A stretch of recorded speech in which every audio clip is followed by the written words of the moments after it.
Portable biogas പ്ലാന്റുകൾ കൊതുക് ഉൽപാദന കേന്ദ്രങ്ങളാവുകയാണ്. ജൈവമാലിന്യങ്ങൾ കെട്ടിക്കിടന്ന് കൊതുക് വളരുന്ന സാഹചര്യം ഒഴിവാക്കുന്നതിന് വേണ്ടിയാണ് മാലിന്യ സംസ്കരണ പ്ലാന്റുകൾ വിതരണം ചെയ്യുന്നത്. എന്നാൽ കൊതുകുകളുടെ ഈറ്റില്യമായി ഈ പ്ലാന്റുകൾ മാറിയിരിക്കുകയാണ്. കൊതുകുകളുടെ ഈറ്റില്ലമാവുകയാണ്.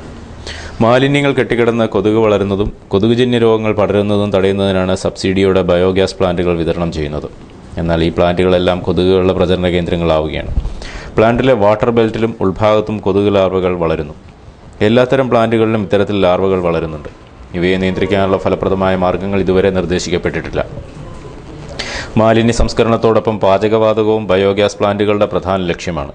പാചകവാതകം തൃപ്തികരമായി ലഭിക്കുമ്പോൾ പോലും കൊതുകുകൾ ഉയർത്തുന്ന ഭീഷണി പ്ലാന്റ് സ്ഥാപിച്ചവരെ ആശങ്കയിലാഴ്ത്തുകയാണ്.